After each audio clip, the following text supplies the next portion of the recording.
Today is Tuesday, January 13th, 2026, and this is Sliced, offsetting my 2025 carbon footprint. Another year is upon us, and for that, I'm deeply grateful. At the same time, I look around and realize just how much has changed since this time last year. Wars continue to rage, humanitarian crises deepen, and ecological systems are under increasing strain. At times, it all feels overwhelming, especially knowing how much of it lies far beyond my control. That said, I can control my own actions and contributions. Just as I've done in past years, I'm once again taking responsibility for my personal carbon footprint. It may be a small act in the grand scheme of things, but it's one that feels necessary. This year, however, comes with a difficult admission. My 2025 carbon footprint totaled 16.6 metric tons of carbon dioxide, 9 metric tons more than last year. I'm embarrassed by that number. The reality is that not much has changed in my day-to-day lifestyle except for one major factor: travel. Both professionally and personally, my travel increased significantly. In 2024, I took 15 one-way flights. In 2025, that number jumped to 27 one-way flights. Here's how the year breaks down. Total one-way flights, 27. Total distance traveled, 74,600 kilometers. Total CO2 emissions from my flights, 9.9 metric tons. And total time spent in the air, 121 hours. Of these flights, 6 were international long-haul journeys between Europe and the Americas, which unsurprisingly accounted for a large share of the emissions.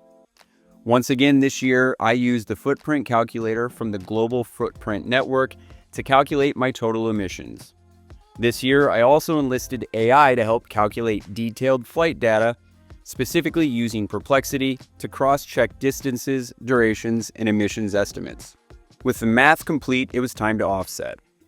To fully account for my 2025 emissions, I purchased 17 verified carbon credits through Cool Effect, rounding up slightly from my calculated total.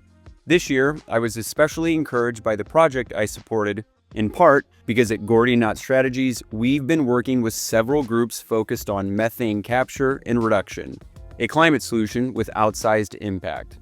The project I supported is the Ciudad Juarez Landfill Gas-to-Energy Project in the state of Chihuahua, Mexico. This project captures methane released from Ciudad Juarez landfill and uses it to generate electricity. As many readers know, methane is a greenhouse gas with roughly 80 times the global warming potential of CO2 over a 20-year period. Rather than allowing this gas to escape into the atmosphere, the captured methane is combusted to produce renewable energy that is exported to Mexico's national power grid.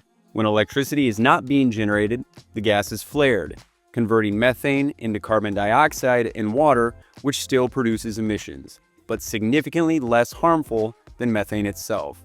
The scale of the landfill is striking. Operating since 1994, the site spans nearly 79 hectares, which is about 200 acres, and is projected to remain active until 2040. The energy facility on site includes a 6.4 megawatt power plant capable of generating stable, local electricity while displacing fossil fuel-based power that would otherwise be required. As I've always said, buying carbon credits is not a substitute for reducing emissions, and offsetting should never be an excuse to avoid hard choices or behavioral change. For me, this year's numbers are a clear signal that something has to give. Travel may be unavoidable at times, but awareness must lead to accountability. As I move into 2026, my intention is to be more deliberate about when and why I fly, and to continue looking for ways, both personally and professionally, to support solutions that reduce emissions at the source. As we leave 2025 in the dust, I encourage others to take a moment to reflect on the past year. We may not control geopolitics or global systems, but we do control our decisions, our money, and our willingness to take responsibility. Small actions won't solve everything, but taken together, they do matter. And as always, if you'd like to talk about carbon markets, methane reduction, or practical ways to engage with climate solutions, I'm always happy to chat.